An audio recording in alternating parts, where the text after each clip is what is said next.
Right now on Morning News Now, Hunter Biden on trial. The president's son prepares to face a jury on federal gun charges that could potentially land him behind bars. We're on the ground in Delaware as jury selection is set to begin. Also this morning, push for peace. The White House pressuring Israel to accept a ceasefire deal in Gaza. The mixed messages coming out of Israel as the president's plan to end the fighting hangs in the balance. Plus, the first polls since former President Donald Trump's historic criminal conviction are now out. We're breaking down the numbers and what they say about his standing in the race. And Pipe Dream water has finally been returned to Atlanta. But this morning, there are major questions about its infrastructure and about how one of the largest cities in the country could be left high and dry for 2 days. We're sitting down with Atlanta's mayor. A lot to get to this morning. Yeah, tough weekend for a lot of folks there, and now we're getting this week started off. Good to have you with us on a Monday morning. I'm Joe Fryer. And I'm Savannah Sellers. We begin a new week this morning in Wilmington, Delaware, where jury selection will get underway today in the federal gun case against President Biden's son, Hunter Biden. Days after finishing one major trial with possible political implications, here comes another. It is the first time in U.S. history the child of a sitting president is heading to trial. Hunter Biden is facing 3 felony counts in connection with the purchase of a gun back in 2018. The case is heading to trial after a plea deal last summer fell apart. A federal judge raised concerns over the terms of that agreement. Hunter Biden has pleaded not guilty to the charges and argues he is being unfairly targeted by the Justice Department. He faces up to 25 years in prison if he's convicted. For more on what we can expect, we're joined by NBC News senior investigative producer Sarah Fitzpatrick, who's outside the courthouse in Wilmington. We're also joined by NBC News Now legal analyst Angela Senadella. Good morning to both of you. Sarah, let's start with you. Hunter Biden spent the weekend in Delaware with his father. Just remind us, what are the charges he's facing and how did we get to this point? Good morning, Joe. So this trial in Wilmington is focused on a very narrow set of charges. 3 charges against Hunter Biden related to a gun purchase he made in October 2018. The charges relate to allegations that he lied on a federal form, that he was actually in the midst of a drug addiction when he purchased a handgun, which is, of course, a very strict felony in the United States. The reason we're at this point is in part because it's been a long time coming. There was a over 5-year investigation into Hunter Biden. It started out as a very broad probe that looked into allegations of money laundering, foreign influence, et cetera. And it narrowed, as we've reported over a year ago, to just a focus on tax charges. Hunter Biden's attorneys and federal prosecutors had negotiated a plea deal. They were a year ago today, they were finalizing very specific language about what would go into that to ensure that Hunter accepted a plea deal and never faced charges. That plea deal fell apart about in July, and ever since, both sides have dug in and have been focused on going to trial to prove, for the defense to prove Hunter's innocence, and prosecutors then charged him with a series of crimes, all, looking towards a very serious amount of jail time. So I think this is a day that both sides never expected initially to have to go to trial, but today they're digging in, and it remains to be seen what will happen. Angela, let's bring you in here. Break down this case for us from a legal perspective. What are the arguments you expect both sides to make? So as Sarah said, the question is really if he lied on these forms and he was an unlawful user of or addicted to drugs at the time when he was purchasing a gun. So the reason why this is so personal, though, is because at issue is the extent and nature of his drug use at that exact period of time. So we already know from the prosecution that they expect to call up to 12 witnesses. Of those 12 witnesses, 3 appear to be women with whom he's had romantic relationships with. Hallie Biden, his former ex-wife, or his ex-wife, and then also the mother of his baby, London Roberts. And so all 3 of these women are expected to testify about how much crack cocaine he was using at that time. The defense's argument really can only be he wasn't addicted to drugs at that time. But that argument is frankly not going to be that strong given the mountain of evidence we have for the prosecution. They're also going to be allowed to use parts of his own book where he does allude to his own drug use. Sarah, let's ask you more about the defense strategy here. How does Hunter Biden's legal team plan to make its case to the jury? I think we're going to be looking at kind of 3 major areas of focus. The first is that Hunter's drug addiction at the time that he purchased the form, whether or not he was actually using drugs. There's a lot of contemporaneous evidence that the prosecution is going to introduce, text messages, things from his laptop. And the defense is going to argue that those items don't meet the bar in terms of proving the fact that he was actually actively using drugs at the time and that he believed that he was making a false statement. The other thing we're going to see is there's a really interesting potential curveball in this case, which relates to the form, the actual form that Hunter Biden filled out and that was submitted to the ATF.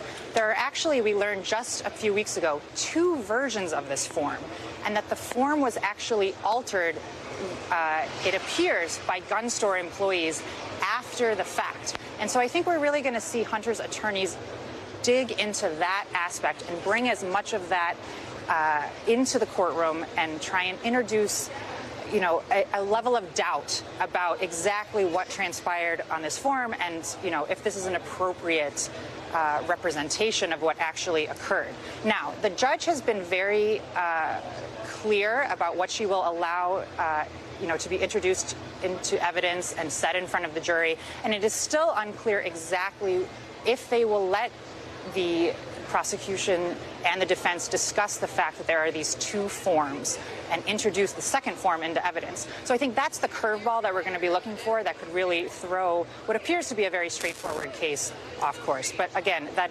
still remains to be seen, and we're not going to know until a couple days into trial. Angela, we know that Hunter Biden could face up to 25 years in prison. What do you see actually happening with potential punishment here? So it's certain he won't actually receive that final sentence of 25 years, the maximum. It's possible he could face some jail time. I do think, though, because he is a first-time offender with no previous criminal history, that would likely reduce any sentence time that he is given.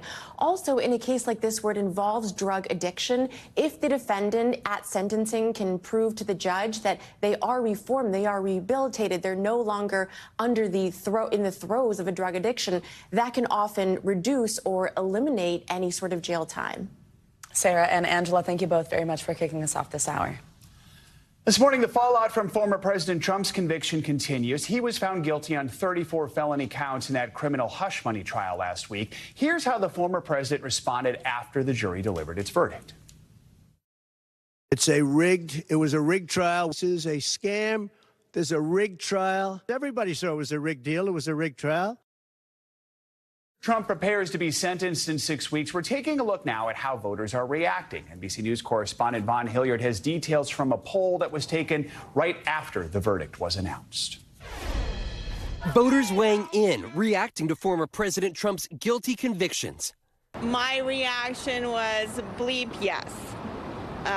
Because he deserves it. I think this whole thing has been a mockery. I'm embarrassed for our country. Trump leaving New York this weekend for his golf club in New Jersey with a stop at a UFC fight. And now we're seeing the impact the 7-week trial could start to have on the presidential race. New polling taken after the verdict showing a majority approve of the jury's decision. Most concerning for Trump is the impact it may have on the small pocket of voters on the fence. 11% of GOP voters and 26% of independent voters, suggesting they're less likely to vote for him now. But largely, the historic conviction keeping the Biden-Trump rematch in that same months-long deadlock. Where it is changing things, campaign coffers. Trump's team reporting it's raked in more than $52 million since the verdict, narrowing President Biden's lead in the cash race. No one is above the law was reaffirmed. Republican legislators now lashing out. Several senators, including J.D. Vance, pledging that they are no longer cooperating with Democrat legislation or approving judicial appointees. If they're going to try to throw Donald Trump in prison, we're taking the gloves off. A difficult fight ahead for the GOP as their party's presumptive nominee faces mounting legal pressures. Vaughn Hilliard, NBC News, New York. All right, June is here. Hopefully you know that by now. And temps are definitely rising with millions in the West now under a heat alert that'll linger throughout the week. So for more on that, let's get your morning news now weather forecast. That's right. And we have meteorologist Violetta Yaz with us this morning. Good morning. Good morning, guys. Yes, we are getting into June and cranking up that heat. You can see 22 million people impacted by these heat alerts through Thursday. You're expecting the heat advisory and the heat watch in effect there for most of California, extending into parts of Arizona. That'll continue for the next couple of days, but we've got some warnings in effect as well. What's happening is we have this big dome of high pressure that's not only going to strengthen, but it's also going to expand. So we're going to see this extreme heat advance into parts of the Southwest and even into parts of Texas. So here's what we have going on for today. You can see those temperatures generally 10 to 15 degrees above average from parts of Texas all the way up into the high plains, extending east into the Midwest as well. We'll be in the mid 80s all the way up into Rapid City, but down through parts of Texas, Lubbock. We'll be at about 100 degrees for today. Las Vegas at 102, but this is just the beginning of it. So taking a look at our highs for tomorrow, 103 in Roswell, Del Rio, 107, 104 in Phoenix. And again, we'll see those temperatures continue to climb. Later in the week, though, is when this is all going to peak. 108 in Vegas on Wednesday. Heading into Thursday, we'll be at 111. You can see those start to come down Friday, but not by much. We'll still be very comfortably into the triple digits as we head into the end of the week. So this is something that's going to stick around for a little while. We're talking about steady temperatures anywhere from 10 to 15 or nearly 20 degrees above average once you're looking up in Northern California in the Redding area. So in terms of severe weather, just a little bit east of this area, we're seeing some severe thunderstorms start to develop across parts of Kansas, parts of Nebraska, extending down into Oklahoma. Already some severe watches and warnings there, and that's going to be the main area of concern for today. You can see those storms moving into Great Bend, another area up toward Minneapolis. So this will be the main risk area for today, this afternoon, and into tonight, before eventually we do see that threat shift east. But large hail, a big concern there. This area has really not been able to get a break in the last couple of weeks. So, yeah, by the end of the week, we will start to see that threat diminish a little bit. All right, good news for them there. All right, Violetta, thank you so much. Well, turning now to an infrastructure crisis that's unfolding in Atlanta this morning. Water service has now returned after 3 major water main lines burst on Friday morning. It turned into a 2-day water outage, putting residents under a boil water notice. Atlanta is just the latest city facing the consequences of crumbling infrastructure costing millions of dollars to repair. NBC News correspondent Priya Shrithar joins us from Atlanta with the latest. Priya, good morning. So do we know what caused the breaks in these particular pipes? And tell us about the response from local officials.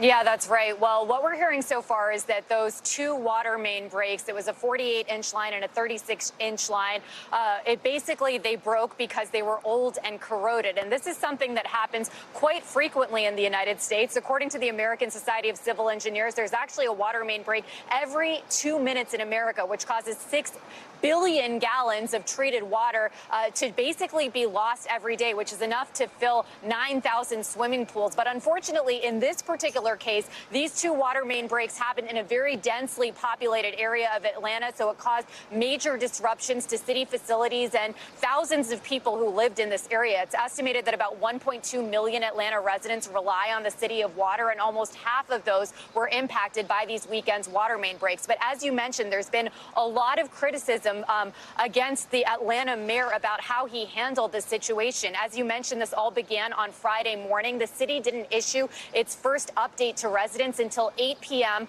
on Friday evening, and then they didn't update residents again for another 12 hours. Not to mention that the mayor of Atlanta wasn't even in the state of Georgia when any of this even happened. He was actually in Tennessee and came back to Atlanta after this all unfolded, and that prompted many residents in this area to be extremely angry, even posting flyers saying, "Do you have water? Has anyone seen or heard from Mayor Andre Dickens?" But since then, he did hold a press conference on Saturday afternoon and promised residents that he would update them every 2 hours until this entire situation has been resolved. And he actually just tweeted a video that he was here on site, exactly where I'm standing right now, at 2 o'clock in the morning, kind of monitoring the crews here to make sure that they were working to restore water to everyone. This particular pipe burst is still being repaired right now, and they actually had to shut down the water in some of of the local areas to try to work on this particular pipe. So there are still people being impacted this morning, guys. Priya, we are going to speak with the mayor in just a moment. We'll give him a chance to respond to some of that criticism. Just what has been the impact broadly on the city, in the downtown area, in the midtown area where so many people live and work?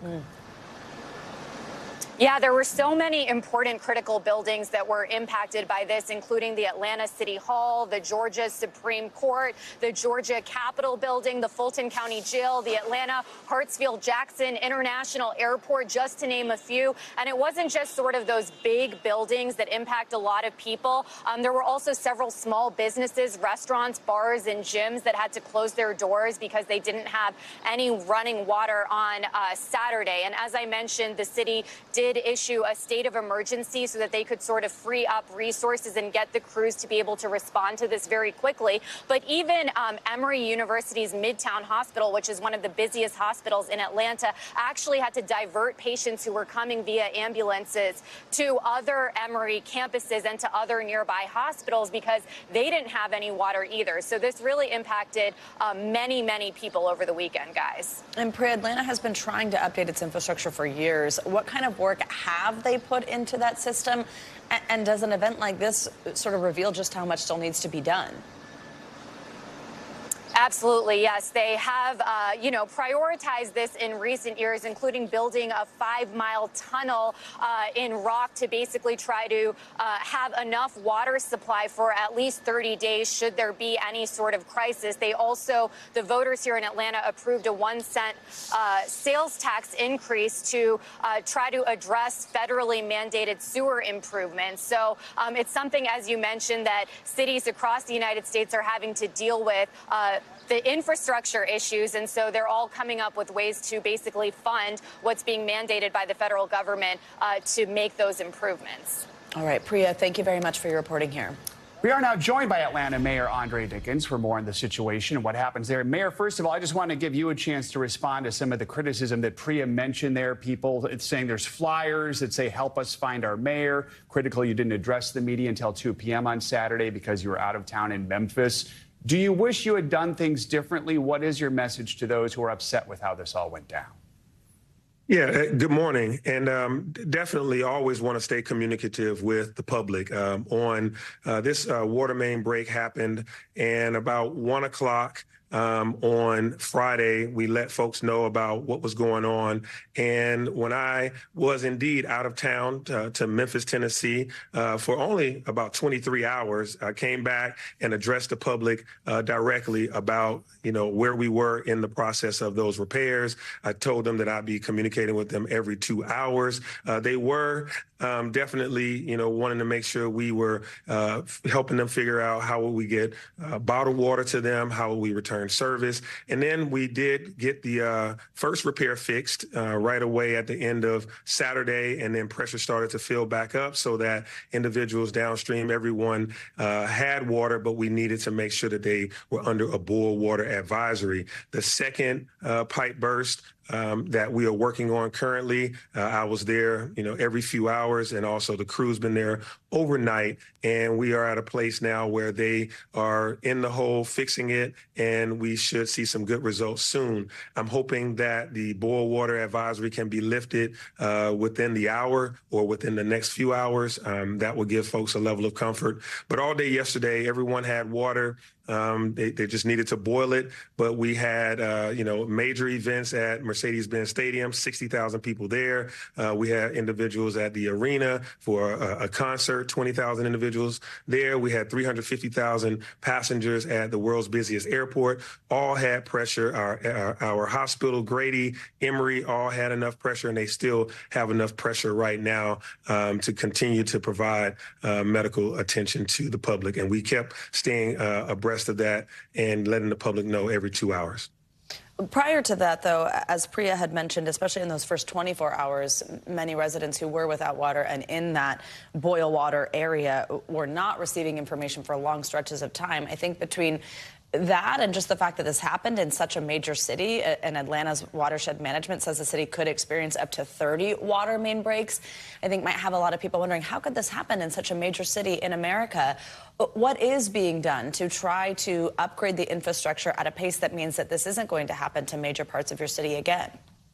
Yeah, absolutely. We have to invest even more in our infrastructure. This is a result of crumbling infrastructure. Old pipes, there's pipes down there that's been since 1910, since 1930. The very pipes you're showing right now are the ones I'm talking about that are over 100 years old. And we have to upgrade and update these systems and these pipes. And that's what, our go forward plan is. Our immediate plan is to get out of the boil water advisory to make sure that we resolve this second major pipe burst. And that is where they are right now overnight.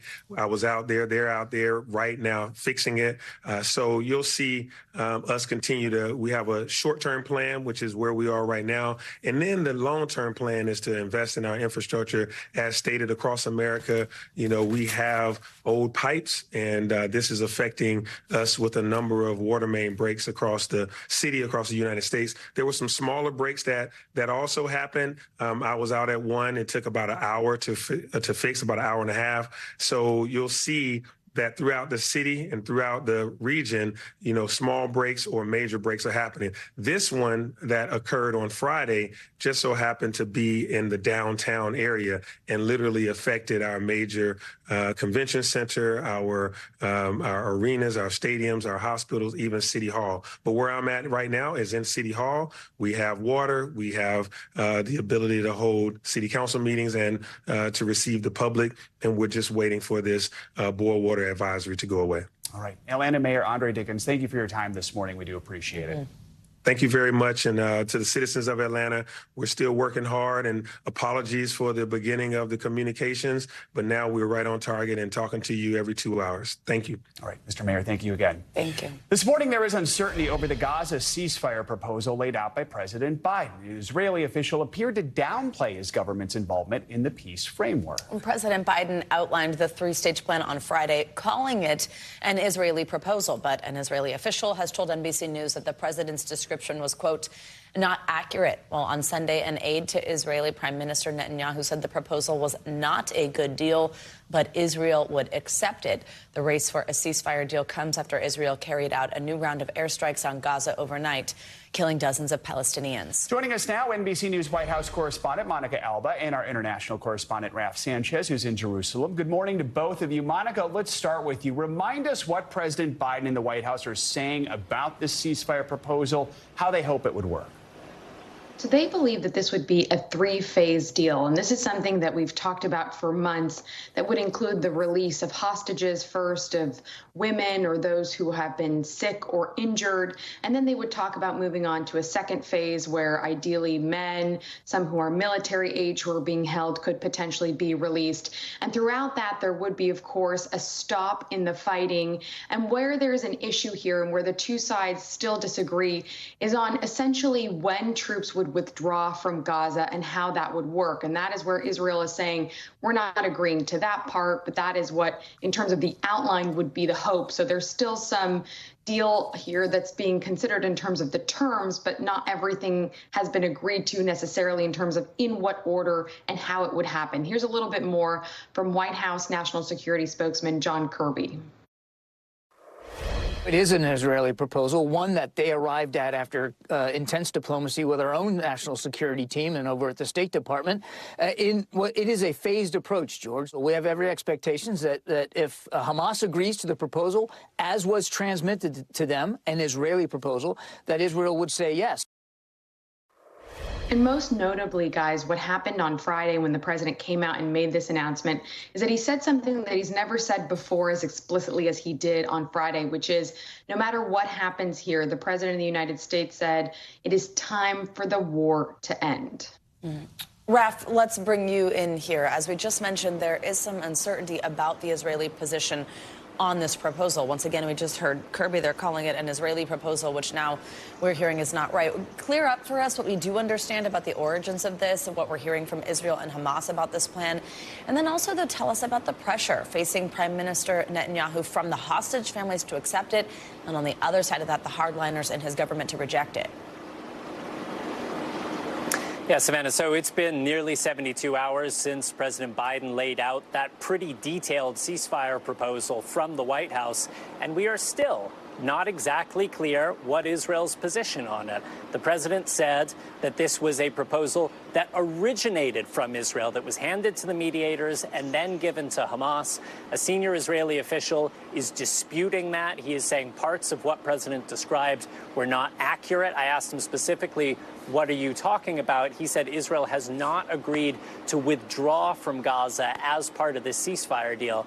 But as you mentioned, Prime Minister Benjamin Netanyahu is under intense pressure from all directions. You have the United States urging him to get this deal over the line. You have the families of Israeli hostages gathering outside his office here in Jerusalem last night. We just spoke to the family of an Israeli-American hostage. They are saying, get this deal done. And at the same time, you have the far right of the Israeli government telling him that they will topple the government if he moves ahead with this deal. So for now, the Prime Minister only saying officially that Israel will not end the war until Hamas is destroyed, a position that they have held pretty much since October 7th. In terms of Hamas, we are hearing this morning from the Egyptian foreign minister. He is saying that Hamas is responding positively to the outlines of this ceasefire proposal. There are still a lot of details to work out, and we are waiting for a formal Hamas response at this point. Guys. So, Monica, what kind of pressure is the U.S. applying on Israel to try and accept this proposal? Well, certainly we have seen plenty of diplomatic pressure. We know Secretary Blinken has continued to be speaking to his counterparts in the region. He spoke with the Israeli defense minister over the weekend and said essentially that they understand and they both agree that the onus is on Hamas to accept this deal. So even if the U.S. has essentially said this would be great if it goes forward, if Israel gets to a place where it can agree to some of the terms or the phases, that's fine. But still, this is up to Hamas to eventually accept. And we have been at this place so many times before where it seems like a deal could be within reach or where they were still in the final phase of the negotiations. And if Hamas is not the one to ultimately okay it, then it can't go forward. But this also brings up a large conversation that the U.S. has been pressuring Israel about when it comes to what happens the day after the war ends and a potential two-state solution, a potential normalization deal between Israel and Saudi Arabia. And the U.S. has been trying to really bring those things up as in terms of talking about the future and trying to present to Israel this picture of what could be ahead if this deal is accepted to. But again, Hamas is the one that needs to ultimately greenlight it. Raf, this comes amid a devastating humanitarian situation unfolding in Gaza. Of course, I know this morning we got a new update from the UN Agency for Palestinian Refugees about the situation in Rafah. What are we hearing? Yeah, Savannah, as we have talked about these many months, more than half the population of Gaza had fled to Rafah in search of safety. These are families, many of whom have been displaced 6, 7, 8 times by the fighting already. They had fled. They were sleeping in tents made of wood and plastic, and now many of them displaced again. This is the update we got this morning from the United Nations. They say forced displacement has pushed over 1 million people away from Rafah. Thousands of families now shelter in damaged and destroyed facilities in Han Yunis, where the UN keeps providing essential services despite increasing challenges. Conditions are unspeakable. Ceasefire now. Now, the Israeli military was operating in northern Gaza in the area of Jabalia last week or so. They have now pulled out of that area.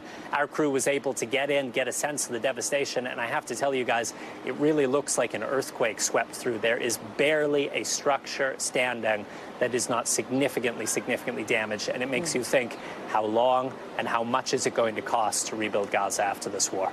Guys. All right. Raf, Monica, thank you both for your reporting this morning. We appreciate it. We've got a lot more to get to this morning, including a historic election south of the border as Mexico is projecting it has elected its first ever female president. Plus, a new warning about misinformation in the upcoming Paris Olympics. Why one report says Russia is trying to scare people away from the Summer Games.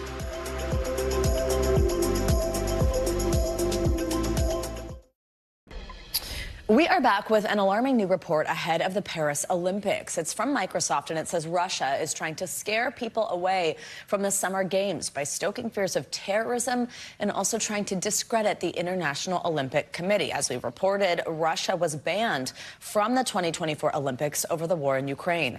NBC News national security analyst Clint Watts joins us now for more on this. Clinton is a contributor and also a distinguished research fellow at the Foreign Policy Research Institute. Clint, always good to see you. So Russia has a long history, actually, of attacking the Olympic Games, but explain to us exactly what they're doing this time, how this misinformation is working, and how this campaign might be different than what we've seen in the past.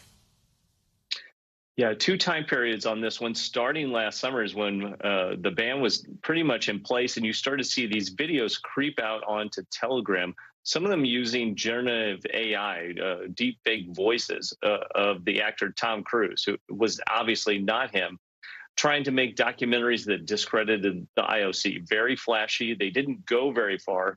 And social media platforms across the board did a pretty good job, with the exception of Telegram, of taking it down offline. Now in the spring, we see another upsurge of this, really focused on a second layer of it, trying to incite or create the perception that there will be violence at the games this summer. This is really to try and keep people from wanting to go to it. So two different activity sets online. I think the question is to look out for what we'll see this summer, and will it be real or fake? Is it some sort of influence campaign the Russians might be running? And could that impact security and safety in Paris this summer, this misinformation about potential terrorism or credible threats? Yes, it could. I think what we would maybe see in a disinformation campaign like this is some sort of allusion to a safety issue, or maybe a provocation, a small dust-up, maybe at a security gate, or they're just a simple vehicle accident. But on the online space, a Russian disinformation actor could use it to stir up chaos, meaning to incite or make people believe that there's a major violent incident there when there isn't one. This is a classic disinformation technique that we've seen from the Kremlin. And when they're angry that they're not getting to participate in the games, they like to sully or undermine everybody else's Olympic Games. So it's something we'll have to watch out for. And it's a tough way for security. They may be doing a great job, but the online space can give a totally different perception. Now, the Russian embassy has not responded to requests for comment yet about this report, but the International Olympic Committee has acknowledged it's been the target of an onslaught of these fake news posts. What can the IOC do to try to stop targeted fake news posts, and what are they saying they've done so far? Yeah, I think the IOC has done a pretty good job of trying to stay out in front of this. They are raising awareness about it. They put out several public releases.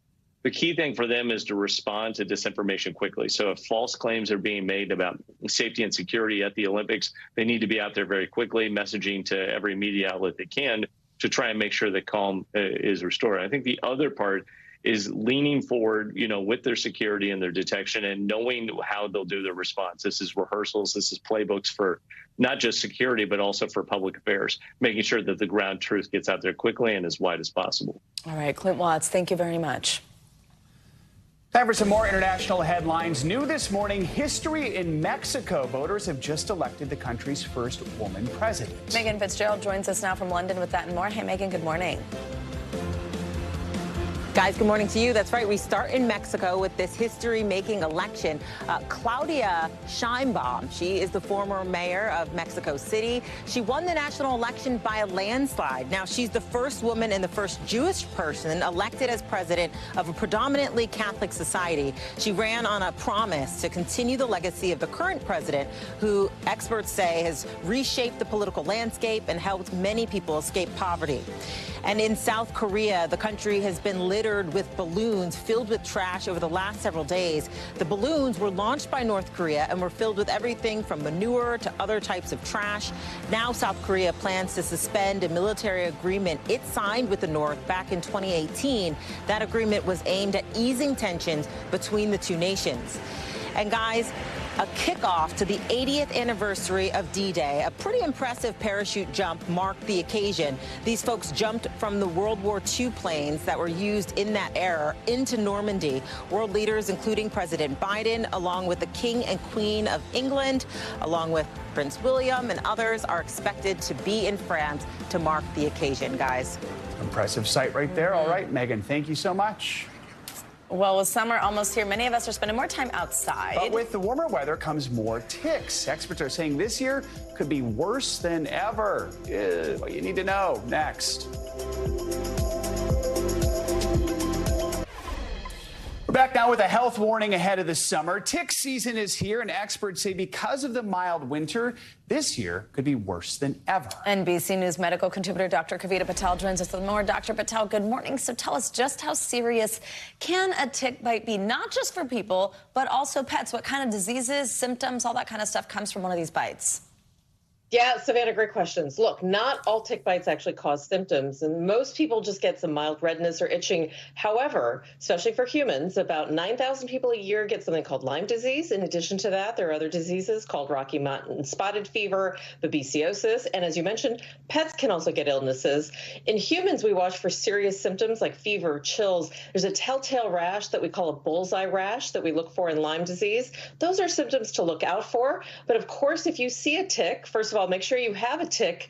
We can talk about what to do if you're bitten. Let me ask that question. If you are bitten by a tick, what is it you should do? All right, here are the key tips. I tell people to try to find a fine tip tweezer. I know that sometimes in the kind of hurry of all of it, emotionally, you just want to grab at it. Resist the urge to do that, because what really makes a tick kind of cause the infection are basically some of its kind of mouth parts, Joe, getting into your skin. And so what you want to do is to remove the tick by getting the entire tick out. You save it in a plastic bag if possible, because we can run testing to see what kind of tick, is it really a tick, what kind it is, and can it cause illness? And then you want to sanitize that area. Soap and water is fine. If you have like an antiseptic like iodine or a little bit of alcohol, that's fine too. And then you want to monitor for symptoms and of course seek out help early if you see any of those serious signs.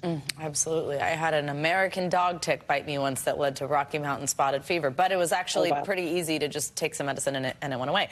Let's talk about prevention. Is there anything that you could do to keep from getting bitten by a tick? Yeah, so something that a lot of people think about is that, oh, you have to go into heavy wooded areas in order to get a tick bite. That is not true. And with climate change, it is not true that it's only in certain parts of the country. We're seeing an uptick in tick cases in many parts of the country where we didn't see them before, places like Michigan, other places in the Central Valley. So what I tell people is in your homes, make sure you don't have a lot of piles of leaves in the back that are just kind of sitting there restless. That can be a place where ticks can get in. Kids and other people can get in those areas, even in your backyard. Then if you're going out into any kind of even wooded or lightly forested areas, make sure you're wearing protective clothing. That includes EPA designated insect repellent. That usually has DEET or something like that in there, DEET. Just make sure you have that. Give it a quick spray. And then also make sure that you check. If you are in a place where you know you've had ticks or something that you've been sensitive to, do an all-over body check. Look in places you don't think about. Behind the knees is a place I tell patients to look at, and then also in the underarm area. Some people just look at their arms and legs. Ticks can get anywhere. And again, watch for those signs. Scalp too. Very good. Thank you, Savannah. Very good reminder. Basically, anywhere you can get in, the tick can latch on. And then again, don't freak out. Just make sure you can try to remove it, save it in a baggie, and then we can test it from there. I was about to say, do you actually bring it to your doctor, or what do you do with that tick or that photo? You do. I mean, they're usually dead by then, to be candid, so it's not like they're just kind of sitting around in a plastic bag. But yes, you bring it in. Many times, Joe, people have brought in what they think is a tick. It might not even be a tick, but then we can even run testing, not just on the insect, but it also helps us to kind of give like a warning, because sometimes people are, if it's a dog, for example, if it's a pet that was also involved, we can warn people, just make sure you're checking other family members, because you might be sensitive and feel a bite. There are many people that don't necessarily feel a symptom. All right. Dr. Patel, good advice. Thanks for joining us this morning. Thank you. Coming up, anger over high prices reaching a boiling point for consumers. Yeah, now some of the country's biggest brands are taking steps to bring back customers, but will it work? We will dive into that inflation frustration up next.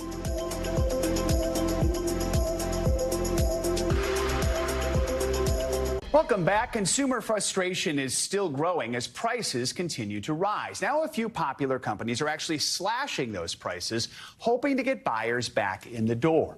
NBC News senior business correspondent Christine Romans takes a closer look at whether those efforts are actually working. $55. $14? Man, it's getting out of hand out here, bro. American consumers have had it with high prices, from fast food. Y'all remember McChicken used to be $1? To the supermarket. Over the past 4 years, prices have surged more than 20%. At first, because of the COVID-19 pandemic. More recently, the White House has blamed corporate greed. There's corporate greed going on out there, and it's got to be dealt with. Now it's consumers themselves who are forcing companies to lower prices. If inflation was the buzzword for 2023, we are getting the latest look at inflation today. The continued fight against inflation. New inflation numbers in the United States. Value is the word of 2024. In the last 2 years, consumers have learned I can shop at a different store. I can find a coupon. I can switch to the store brand instead of the name brand and save a lot of money that way. Companies have noticed, now cutting prices to win customers back. Walgreens lowering prices on 1,300 products, Walmart too, and Target dropping prices on about 5,000 items, from butter to wipes to cat food. And at the drive-thru, there is a value war. Having your way. Restaurant prices over the past year have risen faster than overall inflation, so diners are pulling back. That has Burger King bringing back its $5 Your Way meal. Wendy's has a $3 breakfast bundle, and McDonald's offering a $5 value meal for a limited time only. So it's fair to say that the consumer is in the driver's seat. Well, the consumer's always in the driver's seat. They are definitely telling restaurant chains that they want value and they want to slow the roll on price increases. In a letter to the public, McDonald's president lamented that now viral $18 Big Mac meal, noting it was just one store, but acknowledged the average price of a Big Mac is up 21% compared with 2019, and fries up 44%. Inflation exhaustion is one reason consumer sentiment has been sour. Ooh, it's expensive to be alive. A recent Harris poll found a majority of Americans think the economy is in a recession. It is not. And about half think the stock market is down and unemployment is at a 50-year high. The truth is, the stock market is at record highs, so are home prices, wages are up, and unemployment is near the lowest in 50 years. The big question, will all this price cutting make people feel better, and will it last? Inflation got a little bit out of control. Now that it's hemmed in a bit, I think we'll start to sort of renormalize where those prices are. Our thanks to Christine Romans for that report. More financial headlines now. Shares of GameStop rallied again after an alleged post by a stock influencer on Reddit. Yeah, this is always a wild one. CNBC's Silvana Henao joins us with that and other news. Silvana, good morning. Hey, Savannah. Hey, Joe. Good morning. Yeah, it really is wild. So shares of GameStop are surging in pre-market trading, and reports of a post on Reddit this weekend from stock influencer Keith Gill, a.k.a. Roaring Kitty, appears to show he has made a more than $100 million bet on the gaming retailer. He posted a screenshot showing what may be his stock holdings, which includes 5 million shares of GameStop along with stock options. GameStop was the poster child of the meme stock craze in 2021. Samsung is winning the market for foldable phones, but the company's share has dropped from more than 80% just 2 years ago to about 50% now. And that's as Samsung is now facing increasing competition from Motorola, several Chinese phone makers, and other brands. And that's according to data from research firm TrendForce. Now, foldable phones only make up less than 2% of the global smartphone market, but are expected to grow to 5% by 2028 after Apple enters the race. And Boeing and NASA will try again to launch the new Starliner space capsule on Wednesday after scrubbing the latest attempt this weekend. A ground system computer triggering an automatic abort command, shutting down the launch sequence. The Starliner's first crewed voyage to the International Space Station is a key milestone for Boeing as it tries to grab a share of NASA's business that's now dominated by Elon Musk and SpaceX, guys. Hopefully for them, this time's the charm. Yeah. All right, Silvana, We'll see. Thank you. Well, coming up, concert season is in full swing, but some of the biggest names in the business are canceling or scaling down their tours. So what is behind this summer slump? We're going to sit down with an expert next. Well, Welcome back. She is at the top of her game again and once again at the top of the podium. Superstar Simone Biles clinched her 9th U.S. national championship gold in the all-around competition over the weekend. She cruised to victory with a stunning combined score of just under 120 points. Sky Blakely took home the silver, just a few points behind Biles. Kayla DiCello nabbed the bronze, then Suni Lee and Jordan Childs rounded out the top 5. This competition was basically a sneak preview of what could end up being one of the 5 coveted spots on this year's Olympic team, with trials just less than a month away, starting on June 27th. As Paris inches ever closer, the road to glory for Simone Biles looking to be paved in gold. Great to see her back at top form. They say top athletes usually are at the peak of their careers, maybe 2, 3, 4 years. She's been doing it for a decade now. It's unreal. Really just so amazing, and especially with the sort of warrior she's become for mental health that we saw through the last Olympics, to see this happening, and it's really so cool. Well, finally this hour, it seems that the post-COVID concert fever may actually be wearing off. That's right. Several major acts like Jennifer Lopez and the rock band The Black Keys have either scaled down or even outright canceled their upcoming tours. Bill Werde is the director of the Bandier program for recording and entertainment industries at Syracuse University. He joins us now with a little perspective on what's going on. Bill, good morning. So as COVID faded in the rear view, it felt like we would pay or do anything to see our favorite acts again. Now we're a few years removed from that. We're starting to see some of these high-profile artists canceling entire tours. What's going on here? Well, it's absolutely true. I mean, I think when we came out of COVID, there was just this burning hot fever for people to get to live music. And you saw, I think a lot of shows sold well. I think what's happening is a little bit of a settling down where the top shows are still absolutely selling at a record pace, right? If you look at 2023 and Taylor Swift and Beyonce and Bruce Springsteen, these shows are still absolutely crushing it. So if you're iconic, or if you have a current roster of a bunch of hits that are hot right now, I think you can still sell really well. But if you're neither of those two things, I think your tour may be in trouble. You have to be realistic about the size of the venues you're selling. Your ticket prices, which have gone up a lot since COVID, need to be realistic. And I think that's what you're seeing. For those who have been successful, what is it that makes a successful tour? Is it just that you have to be iconic, like you said, like a Beyonce or a Taylor Swift? Or are there some who figured it out, maybe figured out the right venue or the right audience to hit? Yeah, I love that, because it's really no big deal. You just need to be iconic, right? Right. I think, listen, generally speaking, if people are going to spend top dollar for a show, they're either going to want to go out and spend all night singing, like, back to back, all of their favorite hits all night long, which means you've got a catalog of like 15, bona fide smashes, which is, that's the iconic part, or you're white hot right now. You've exploded on TikTok and you've got like 3, white hot songs and everyone can't wait to get to those songs. So if you're not, sort of really current right now, or you don't have all these iconic songs that everyone wants to sing along to, I think it can be really tough. I think when you're talking about the Black Eyed Peas and J-Lo, they do have an awful lot of hits, but then you get into sort of like the narrative of these things, right. Like J-Lo's hits were all Jenny from the Block. And now she's sort of this unobtainable icon. And I just don't know that that's a story that's resonating with people. All right, Bill Werde, thank you very much for joining us. I appreciate it. Real pleasure. Thank you. It's going to do it for this hour of Morning News Now. Stay with us. The news continues right now.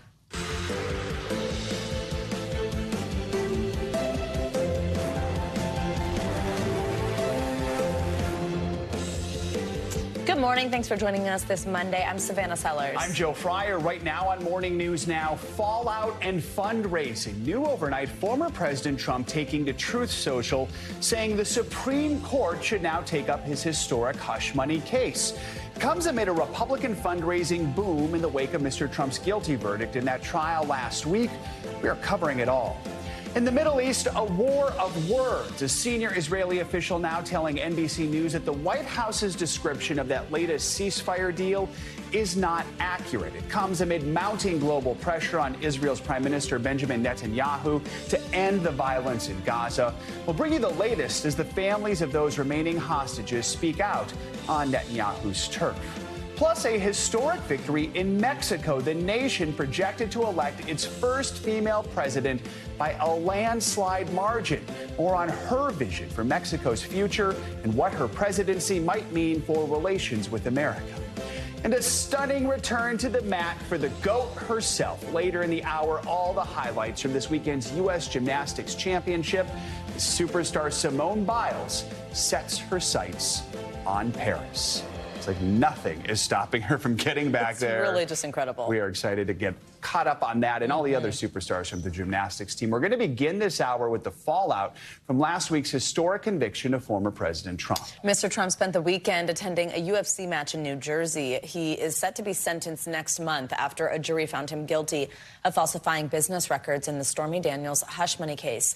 As NBC News Now anchor Hallie Jackson explains, the former president's allies are stepping up their attacks on the guilty verdict. Hey there. Well, this is a moment in politics we've never seen before. The conviction of a former and perhaps future president. One familiar theme's emerging: Republicans rallying around Mr. Trump as he's making a public plea for an unlikely intervention by the Supreme Court and looking ahead to his sentencing.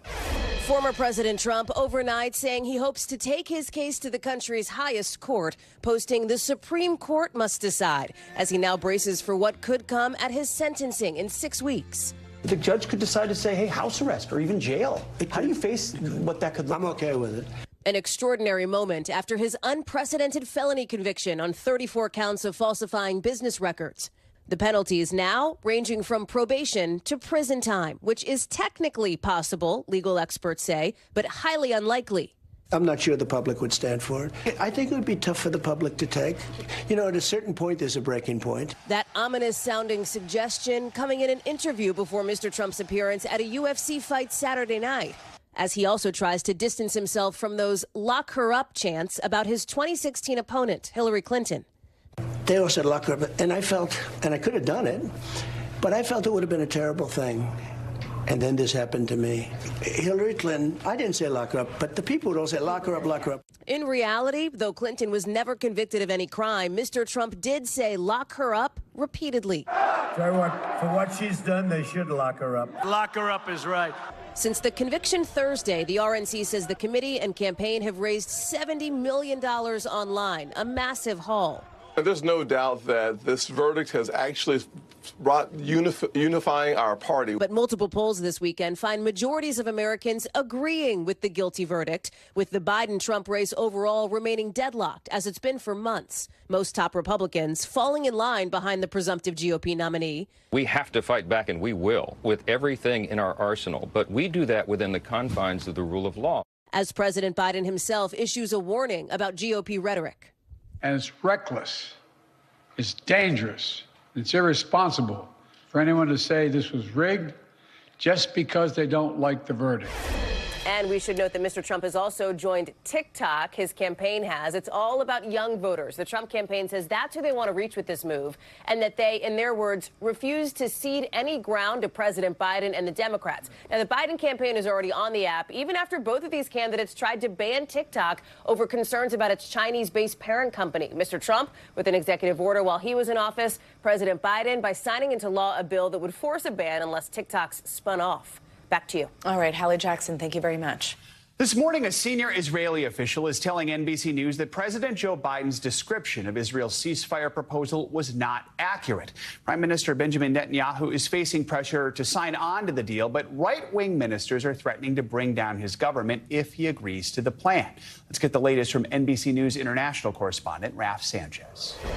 Hey there, the U.S. is making a major push to rally support for this ceasefire proposal, with Secretary Blinken over the weekend speaking to leaders from across the Middle East, including 2 members of Israel's war cabinet. But ultimately, the fate of this deal lies in the hands of the leaders of Hamas and Israeli Prime Minister Benjamin Netanyahu. Overnight, the families of Israeli hostages protesting in Jerusalem, demanding Israel and Hamas agree to the sweeping ceasefire proposal laid out by President Biden on Friday. It's a roadmap to an enduring ceasefire and the release of all hostages. The 3-phase plan calls for the freeing of all hostages, living and dead, in exchange for an end to the war, a ceasefire, and Israel's withdrawal from Gaza.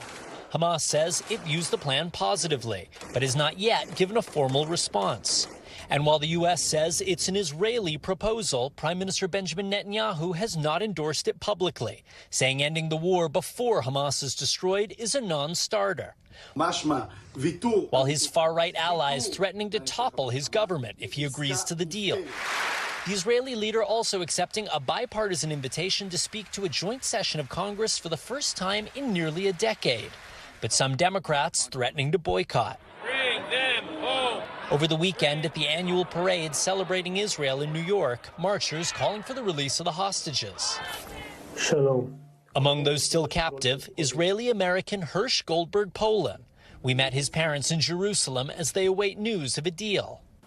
I certainly pray and hope, and I am optimistic, but I am nervous, I'm frightened, and I also just know you cannot count your hostages until they're home and you're hugging them. What is your message to the leaders of Israel, to the leaders of Hamas? I would beg the leaders to act like leaders, and part of being a leader is you put your people ahead of your own personal self-interest. And I would beseech all the leaders to do that. Now, it remains unclear exactly what Israel's position is on this deal. A senior Israeli official tells NBC News that President Biden's description of the ceasefire proposal was, quote, not accurate, saying Israel has not agreed to withdraw from Gaza as part of the deal. But the White House is saying that ultimately, if Hamas agrees to this proposal, it expects that Israel will too. Back to you. All right, Raph, thank you. Well, President Biden's son, Hunter Biden, is set to appear in a Delaware courtroom today. He's the first ever child of a sitting president to go to trial. Hunter Biden is facing federal charges accused of lying about being an active drug user on a government form to obtain a gun. He could potentially face time behind bars if convicted. NBC News Capitol Hill correspondent Ryan Nobles joins us now from outside the courthouse in Wilmington with a preview. Ryan, good morning. Hey, Savannah, good morning. And we're expecting Hunter Biden to enter this courtroom behind me here in just the next couple of minutes. He originally had planned to plead guilty to a series of tax offenses that would have made these gun charges go away. But that plea deal fell apart. And now, just as his father's reelection campaign is heating up, Hunter Biden is facing the real prospect of a conviction. This is not the position Hunter Biden expected to find himself in. The embattled son of the sitting president, who's been very public about his struggles with drugs and alcohol, now facing the legal fight of his life, a fight that could end with possible jail time. The first son is accused of lying on a form to obtain a firearm.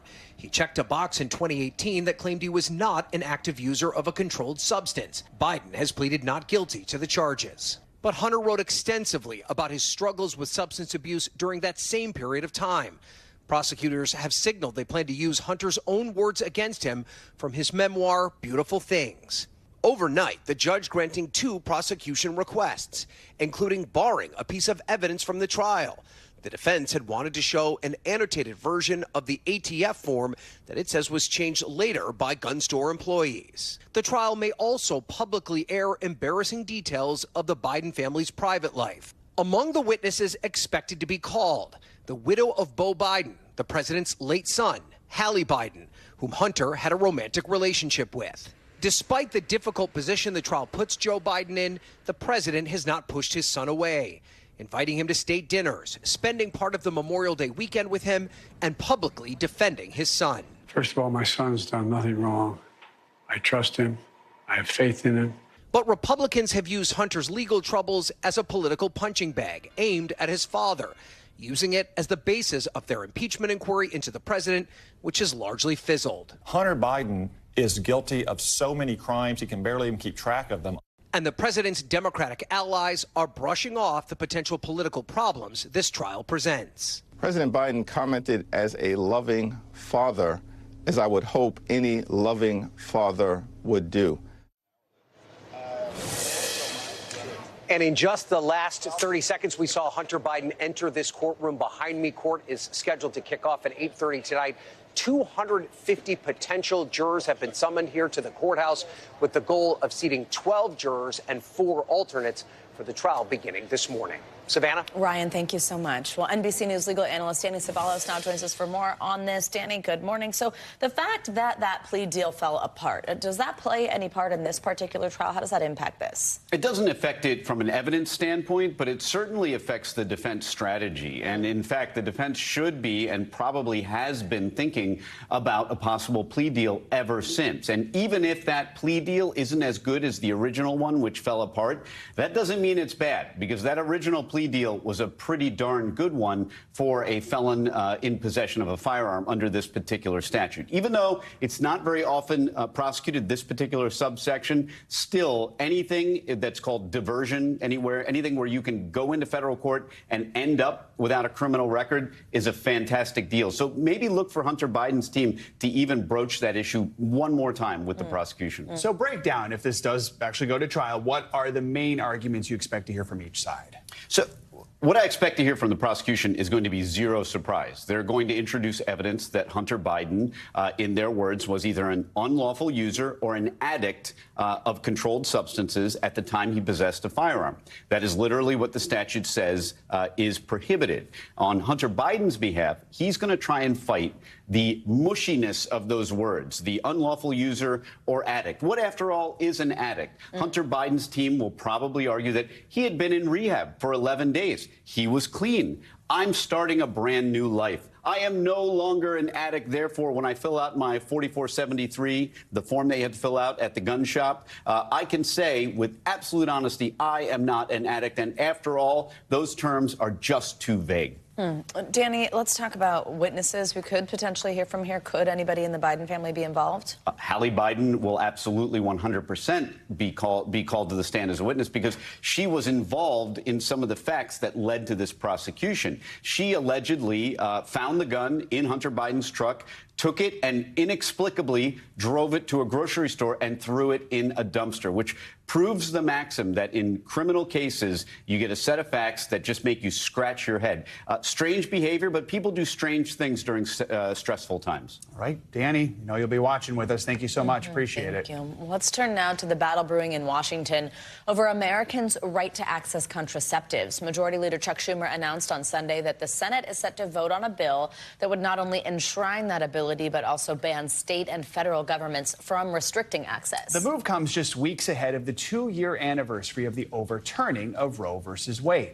NBC News Capitol Hill correspondent Ali Vitale joins us with more on this. Ali, good morning. So Senator Schumer made that announcement in a Dear Colleague letter that was released yesterday. What do we need to know about this new legislation? Yeah, guys, these letters typically set up the week ahead, so not shocking that Schumer would send one out. But of course, this is yet another moment where we're watching the Senate Majority Leader place something on the Senate floor for a vote that could be politically problematic for Republicans. We saw it last week with the immigration bill that we knew, although it was bipartisanly negotiated, was going to fail on the floor because former President Trump wanted to keep it as a live ball for the election, and Republicans allowed him to do so. Now, again, we're watching Schumer bring forward something that could be politically problematic, or at least politically tough for Republicans in a larger political environment where contraceptive access, especially, not just in the larger context when we talk about abortion, but contraceptive access specifically, is overwhelmingly popular with the American public. Republicans, independents, and Democrats alike, over 80% of them support access to this. And so what this legislation would do is basically enshrine that right, as you guys said, to contraceptive access. We're talking everything from condoms to the birth control pill. And of course, that's something that we're not seeing immediate legislating around on the state scale, but it's something that Democrats and other advocates have warned about, especially as we've watched quickly restrictions on abortion access quickly become restrictions on abortion pill access, and so on and so on. That's what Democrats are trying to stop here. What are some of the challenges, Ali, that this will face, especially in light of the fact, like you just said, we've seen at least 20 states, in fact, enact severe abortion restrictions since the overturning of Roe v. Wade. Yeah. What might we see happen on Capitol Hill and beyond in terms of challenges?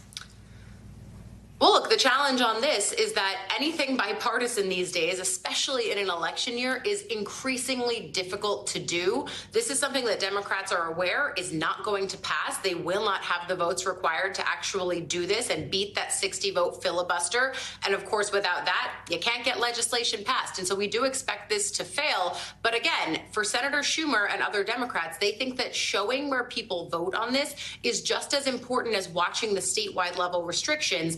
For many of these senators who are up in election years, it's something that their challengers can either use against them or that Democrats can use against their Republican challengers to show on an issue that is so salient with the voting public, hey, look, I know we don't have the votes for this, but I'm going to keep trying and I'm going to keep voting to not only enshrine abortion access, but also contraceptive access, which to many Democrats and advocates is basically the floor of what you can be protecting here. Ali Vitale, as always, we appreciate your reporting. Thank you. 23 million people are at risk for severe storms today, so let's get the latest on your Morning News Now forecast. That's right. Meteorologist Violetta Yaz is with us for more. Hey, Violetta. Hey, good morning, guys. Yes, we're already seeing some very strong to severe thunderstorms across the middle of the country. Our severe thunderstorm watch in effect through noon. This does include parts of Oklahoma up in through Kansas as well. And you can see that includes Wichita and Oklahoma City. A lot of lightning with those, as well as heavy rain and gusty winds. We'll likely see some potentially damaging winds develop as we head into this afternoon. We've got another area here up across Wisconsin, and those will be the two main risk areas as we head into this afternoon and tonight. You can see that does include parts of Illinois up into parts of Wisconsin, but a bigger area here across the southern plains down into parts of Texas. Damaging winds, an isolated tornado possible, and hail as well. It will actually add an elevated risk for some larger hail from Shamrock down through Wichita Falls. This includes Graham as well. We're talking the potential for baseball-sized hail, so some very intense thunderstorms possible here as we head into this afternoon and evening. You can see those develop and dive south. We've got a lot of moisture present. We have enough instability, and of course, with the building heat, that's going to help sustain these thunderstorms as well. For tomorrow, that front starts to sweep across the plains, and we'll see another area develop across parts of Iowa, down through Missouri, and parts of Kansas as well. Meanwhile, in the west, the building heat is going to be the story. High pressure not only begins to strengthen, but it'll expand as well. So we'll continue to see these alerts that already include about 22 million people. These will start to expand as well. We've seen this expand into parts of Texas in just the last couple of hours. So heat advisories, heat warnings in effect for parts of California, and we'll continue to see that over the course of the next couple of days. This is not going to be a one-day situation. But here's your forecast for today.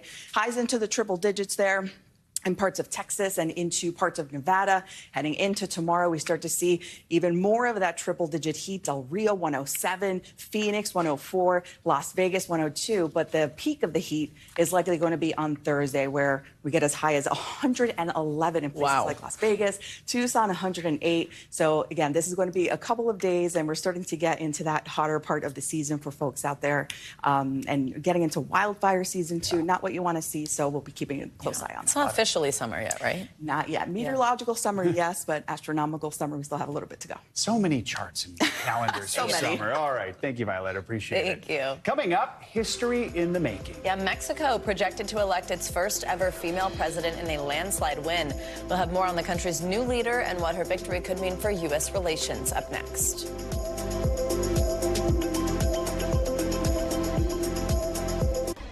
Welcome back. New this morning, the results are in from Mexico's record-breaking presidential election, and Claudia Sheinbaum is set to become the country's first ever female president.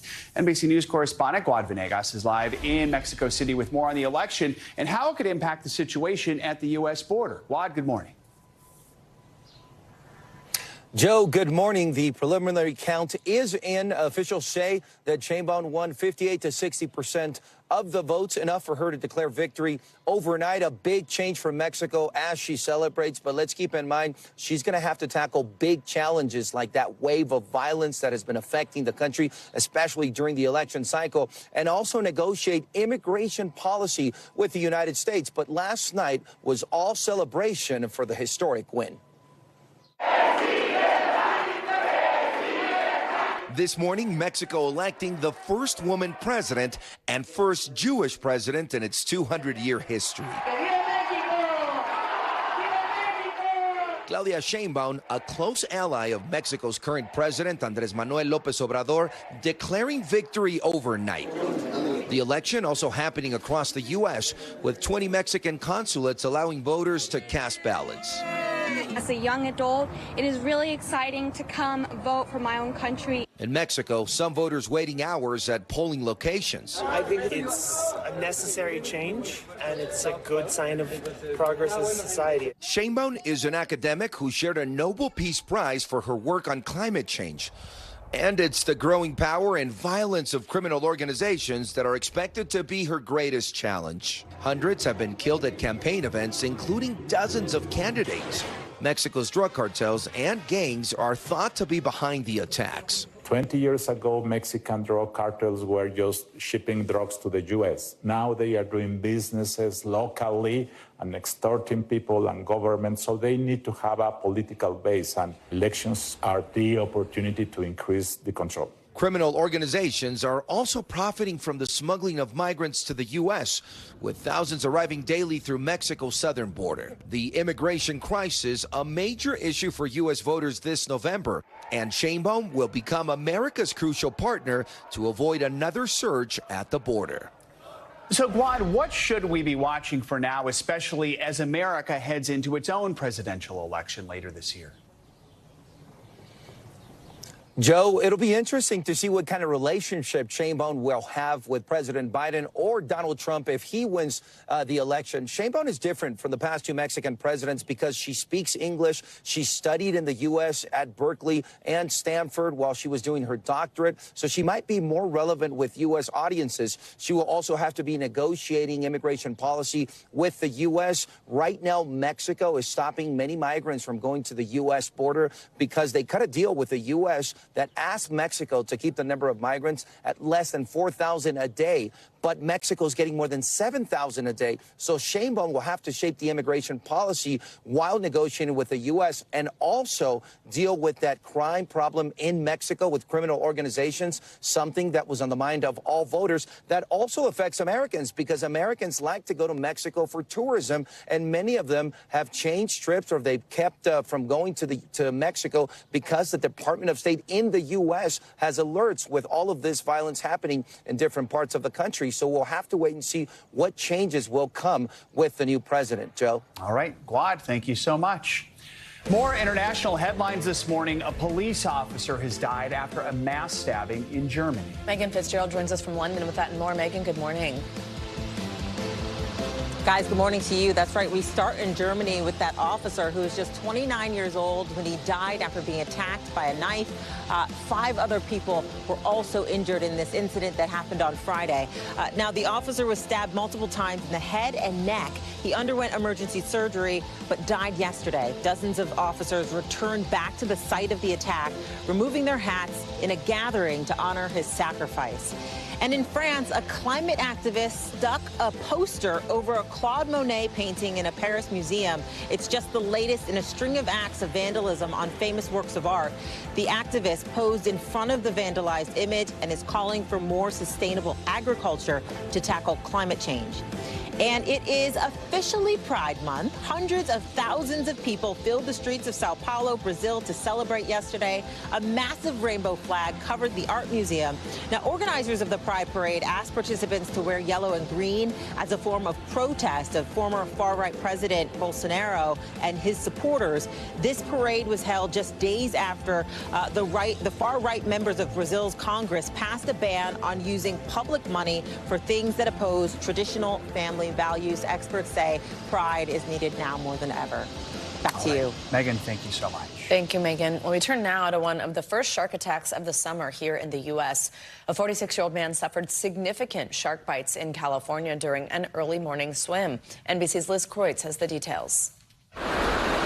A terrifying shark attack off the coast of California, leading to a beach closure for swimmers and surfers. The incident happening early Sunday morning in the city of Del Mar, where officials say a 46-year-old man suffered significant but non-life-threatening shark bites to his torso, left arm, and hand. When we saw the guy swim back, it was really shocking. According to city officials, the man was with a dozen ocean swimmers who meet regularly to train, including Jenna Veal, who was his assigned buddy and swimming right behind him when she heard him scream for help. You said he punched the shark in the face? Yeah, you punch it in the face, you punch it in the nose. I do know he had a gash on his hand from a shark's tooth. Members of the group immediately jumped into action, along with an ER doctor who Veal says happened to be walking on the beach. Together, they assisted the man out of the water and helped lifeguards provide first aid. I think that even one of the swimmers may have had a tourniquet that they swim with them. Within minutes, medics were also on scene to tend to the bleeding. It sounds like a group of very brave, quick-thinking people helped save this man's life. Yes, 100%. There was a massive all-hands-on-deck movement of support today. The attack prompting closure signs on beaches within a mile of the incident and leaving many beachgoers shocked. I have never seen a shark sign or have known of an incident to occur right here. We've lived here 50 years, and I've never seen a sign up before. Last year, 39% of shark attacks took place while people were swimming and wading in the ocean. And although the risk of unprovoked shark bites worldwide remains extremely low, the U.S. recorded the highest number of cases last year with 36 confirmed incidents. Experts say the best way for swimmers to reduce their risk is to always stay in groups, use extra caution when in an area near sandbars and steep drop-offs, and avoid being in the water during dark or twilight hours. Oh, all right, Liz, thank you very much. Coming up, cutting back. Yeah, we're taking a look at the rise of so-called mindful drinkers and why more people are saying no to that extra drink when they're on vacation. That's next. Welcome back. Millions of Americans who struggle with asthma are starting off the week with a dramatic reduction in the price they pay for inhalers. But some say more help is needed. NBC News correspondent Ann Thompson explains. Teresa? Yep. Teresa Brunson Brown can't remember when she didn't struggle with chronic asthma. I can't catch my breath. Inhalers deliver medicine to her inflamed lungs, but the yo-yoing prices from $4 to $150 a month, even with insurance, means this healthcare worker can't always afford it. How often have you gone without refilling your inhaler? I've went months, and I just try to do the best I can or use my breathing machine. Rationing isn't an option for Kiowa Ricks. You ready? Her 6-year-old son, Lucas, needs his inhaler twice a day, no matter the cost. The last one he was on, they wanted $500 a month. When you started this, how much was his inhaler? When he first started, it was $10 a month. Easy, simple. Following government pressure, this morning, 2 of the 4 largest inhaler manufacturers will cap copay prices at $35 a month. A third will join by next year. Hi, Ms. Ricks, how are you? Dr. Alan Baptist says this will help the 30% of patients he sees in the Detroit area who can't afford the cornerstone of their care. I think this is a great step in the right direction, but it's in some ways just a Band-Aid on the bigger problem that we have, the outrageous costs of pharmaceutical and drug prices in the United States. High prices that he says play a role in the racial disparities in asthma care, with Black Americans 30% more likely to have asthma than white Americans. To take advantage of the new price cap, make sure your doctor is aware. Check to see if your inhaler is included, and if you can't get it for $35 at the pharmacy, go to the manufacturer's website for help. But for families like the Ricks, it is not enough. I wish it could go back to the price we were paying for it. $10? Yeah, I can't really control that. For medicine, that is priceless.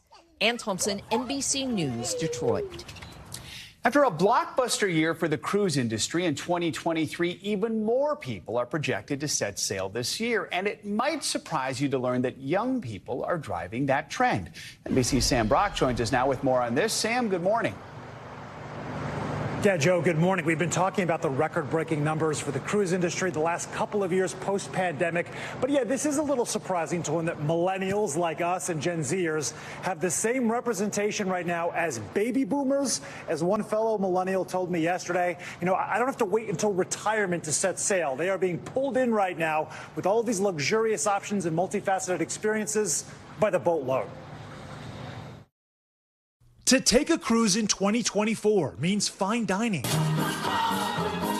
entertainment, and thrills on the high seas. It's a far cry from the shuffleboard and buffet days depicted on shows like Love Boat a generation ago. The love affair now includes pulsating beats, pool parties, and many more millennials. As a millennial, with all the things that we have going on in life, it just makes it easy. With a record-breaking 31.7 million passengers setting sail last year, a figure that's only expected to swell to nearly 35 million in 2024, more than a fifth of cruise travelers are now millennials. Almost the same figure as baby boomers and Gen Xers. And over the last 2 years, there's been a major uptick in first-timers like Brooke Gothigo, drawn to the entertainment. I love to dress up and get fancy, and a good theme is always a good party. Others like John Megis and Joey Fuentes have been on lots of cruises. The room is very chic, very innovative. But they say today's experience trends younger and has tons of options. Well, there's like 26 different restaurants now. And that is a huge pull for you. Yeah, it's a big draw. Industry experts say cheaper, more reliable Wi-Fi also represents a sea change, especially for those who want to mix a little business with pleasure. Wi-Fi has gotten so good on cruise lines that people are able to stay connected. They're also finding discounts, loyalty programs, and artist-inspired voyages readily available. There is a Taylor Swift themed cruise. Taylor Swift is not going to be on board, but it's a chance for Swifties to get together. But if you talk to some newer cruisers, like the Graham sisters from St. Louis, it's all about seizing the moment. So maybe in our parents' generation, they had to wait till retirement to do some of these activities. But in terms of our generation, it's like, let's get it in now. So you think people in many ways are just prioritizing YOLO, if you will? Yeah, we are. And Joe and Savannah, I can't overstate the importance of Wi-Fi connectivity and the fact that it's just a lot cheaper right now than it was on cruises even a few years ago. There's this whole concept of business leisure or bleisure. I just learned that word. Many folks right now who are our age and younger are booking for weeks at a time, to do a little bit of work and a whole lot of pleasure when they're out there. The best time, by the way, to book your deals is holidays with the #1 holiday, Cyber Monday, for discounts. Back to you. All right. Though I did like the fact that when I was on a cruise, I was completely disconnected, and that was like my excuse to reply to no one. The case. All right, Sam Brock, thank you. Appreciate nowhere it. that you can hide anymore. I like the philosophy, by the way, prioritizing YOLO. Well, many summer vacations, like those cruise deals we were just talking about, often include unlimited drink packages for a little fun during your time off. But actually, more people are choosing to cut back on alcohol and become what's called mindful drinkers. A recent study from the consumer trend firm NC Solutions found 34% of Americans are trying to drink less. Whole View Wellness founder and executive director, Dr. Sarah Church, joins us now with more on this. Dr. Church, good to have you with us. So first of all, how can we be mindful about drinking alcohol when we're on vacation? What are some tips for people who are looking to maybe moderate what they're drinking a little more? We really encourage people to go slow. Start out, don't pre-party, don't have drinks before you go out. And then when you get out, think about limiting the number of drinks you're going to have. So the total drink count is, say, 3 drinks over the course of the night. Try to go slow and alternate between alcoholic and non-alcoholic beverages. So a sparkling water or a non-alcoholic beer or something low or no alcohol in between each drink, so that as you're drinking, you can really pay attention to how you're feeling. So once you've had your first drink, having a second drink that's non-alcoholic, and you can think about how that feels and whether you really want that next drink. And if you can space them out like an hour between each drink, that's a really good method. What are some of the additional risks that can come along with consuming too much alcohol in popular vacation destinations, like when you're on beaches or on cruises? Sure. So short-term risks of binge drinking or over drinking are things like having disrupted sleep, feeling anxious, low mood, things like that.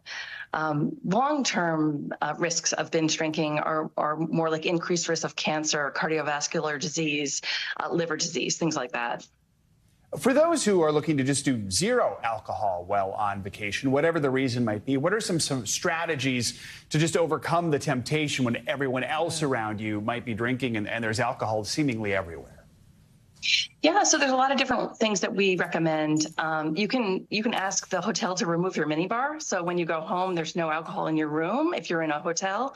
And also just thinking about the consequences, the reasons why you're making a choice to not drink.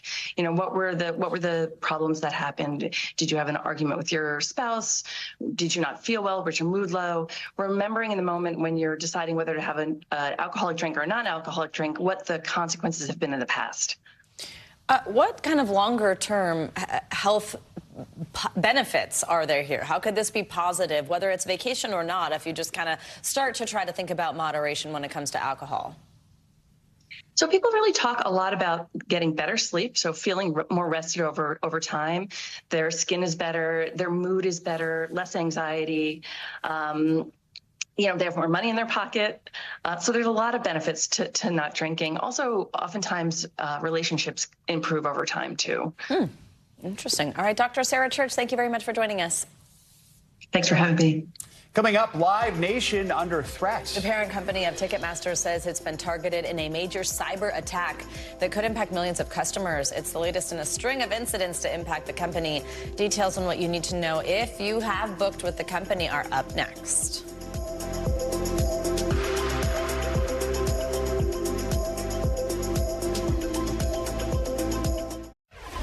We're back now with some serious cybersecurity concerns involving Live Nation this morning. Yeah, the company which owns Ticketmaster says it's now notifying users after hackers stole private data from accounts, potentially impacting more than 500 million customers. It's the latest in a string of issues for the entertainment company. NBC News business and data correspondent Brian Chung joins us with more. Brian, good morning. Hey, good morning, guys. This is pretty serious. And Live Nation revealed that Ticketmaster breached to regulators as part of a Securities and Exchange Commission filing on Friday. They promised to investigate, but it couldn't have come at a worse time. The company is now the subject of a cyber attack just over a week after becoming the target of a federal lawsuit. New trouble this morning for Ticketmaster, the world's largest concert ticket seller. Parent company Live Nation Entertainment now confirming it's been hit with a cyber attack. Oh no, Ticketmaster. Oh no. Hackers claim to have stolen the private information of more than 500 million users, including names, addresses, phone numbers, and credit card details, according to a screenshot of the alleged ransom note circulating online. In a regulatory filing Friday, Live Nation says it first identified unauthorized activity May 20th on a third-party cloud database. And a week later, May 27th, the hackers tried to sell the data on the dark web.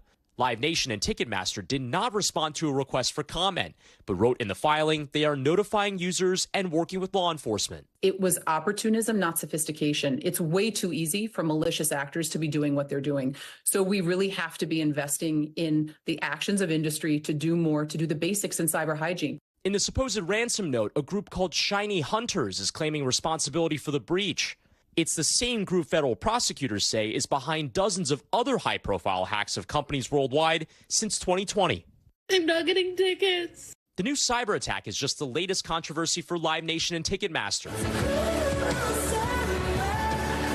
After outrage over that Taylor Swift ticket sale disaster back in 2022 led to a Senate hearing. It's a nightmare dressed like a daydream. And now a lawsuit from the Justice Department, 29 states, and the District of Columbia alleging the ticket giant is an illegal monopoly and should be broken up. Live Nation calling that claim baseless. But this morning, fans are fed up. As if it couldn't have gotten any worse, this happens. So, Brian, begs the question, what can users do to protect themselves? Yeah, well, again, Ticketmaster says that they'll be notifying users. But in the meantime, change your password, right? That's always good hygiene when it comes to just making sure you're cyber protected. Secondly, also consider multi-factor authentication, right? Those text messages and also emails. Make sure you have that set up. And then if you take a look at your bank account, make sure there's nothing fishy going on. If there is something weird, you can file an identity theft report. You can do so at identitytheft.gov. And then lastly, I want to point out here, the DOJ and also the FBI have declined to comment. All right. Brian, thank you very much. More money headlines now, starting with a look at how the airline industry is bouncing back and what that means for travelers. CNBC's Silvana Hanau is with us with that and other news. Hey, Silvana. Hey, Savannah. Hey, Joe. Good morning. Well, the cost of your next flight is likely to go up. The International Air Transport Association says while carriers recover from the pandemic, there are several costs likely to push those ticket prices even higher. Part of that comes from inflation. Jet fuel costs, roughly a third of all airline expenses, remain high. Now, meanwhile, a global push for the industry to decarbonize has more carriers fighting for the little amount of so-called sustainable jet fuel available in the market. The Washington Post is replacing executive editor Sally Busby after just 3 years in the job. It's the latest leadership shakeup at the paper owned by Jeff Bezos. And like other publications, the Post is dealing with financial losses and a drop in circulation following a surge during the Trump presidency. Digital revenue has fallen faster than print revenue since 2021. Last fall, the Post announced voluntary buyouts to reduce the headcount in the newsroom. And Jack in the Box wants to make it a fast food summer. The chain launching a $4 value menu today with an assortment of munchies that will cost less than that. It is the latest fast food retailer to announce a cheap meal deal weeks after McDonald's and Burger King said they'll be coming out with a $5 menu set to hit locations later this month. Now, Jack in the Box's menu is a permanent addition, and you can get snack-size favorites, including tiny tacos, curly fries, and chicken sandwiches. The menu is available in-store, at the drive-thru, online, or through the Jack in the Box app, guys. Sounds like a pretty robust one with chicken sandwiches and everything on there. Everything on those menus. All right, Silvana, thank you. Thank you. Well, inflation is now hitting one of America's favorite drinks. According to the U.S. Department of Agriculture, orange juice prices are reaching record highs. NBC News senior business correspondent Christine Romans has more on what's behind the big squeeze. In Florida, fourth-generation citrus farmer Kyle Story is smack in the middle of an industry in crisis. We try to be optimistic. We're farmers. We're optimists by nature. But he's all too aware of the problem. Orange juice prices this week hitting all-time highs, up 56% just this year, with little relief in sight. Production in Florida challenged by extreme weather events like Hurricane Ian in 2022. Harvests have been declining in recent years. We face a lot of challenges beyond our control, weather being the main one. Just here in recent months, we've had severe drought in most of the state. And the even bigger squeeze comes from further south in Brazil, the largest orange producer in the world, where volatile, warmer weather means this season's crop will be the smallest since 1989's and down 24% from last year. Is it an overstatement to say there's a crisis in orange juice production? Well, to put it bluntly, this problem is not going to go away in the short term. It's here to stay. During lean seasons, manufacturers rely on frozen stockpiles to meet demand. Now, industry experts say juice makers may need to adjust their blends with other fruits, as growers are hoping to get orange production levels back to normal. We're focused on deploying the proper therapies in the groves to make the trees as healthy as we can so that we can produce not only quantity, but we want to produce the quality that we know we have. And hopefully help make those prices at the supermarket a bit easier to swallow.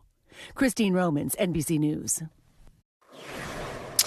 We are back with some controversy on the basketball court. The WNBA has upgraded Chicago Sky guard Kennedy Carter's foul against Indiana Fever's Caitlin Clark to a flagrant one after further reviewing the play. During Saturday's game, Carter knocked Clark to the ground before she could attempt to make a pass. Well, refs at the time called it a common foul. Sky forward Angel Reese is also facing a $1,000 fine for not showing up to the post-game interview, and the team is receiving a $5,000 fine for not ensuring their players comply with league media policy. Now, despite the on and off court tiffs, Clark scored 11 points with 8 rebounds and 6 assists, helping the Fever take their first home court win of the season, 71-70. All right, fun fact, lucky for us, Joe was a ref. Yes. Can you make that English So for that me? first part you're trying to figure out is a flagrant foul. Flagrant foul means no attempt was made at the ball when they made the foul call. So usually if it's called during a game, in addition to free throws, your team actually gets the ball back as well. The question is, why does it matter doing it after the game when obviously those punishments aren't handed out? It's because players accumulate points during the season. When those things happen, if you have so many points, you could get suspended. So it could have an impact on that player if there's more flagrant fouls in the future. We really should have had to do an alpha change for that. To black and white stripe. Black and white stripe. Thank you. I still think I have it somewhere. Thanks for watching. Stay updated about breaking news and top stories on the NBC News app or follow us on social media.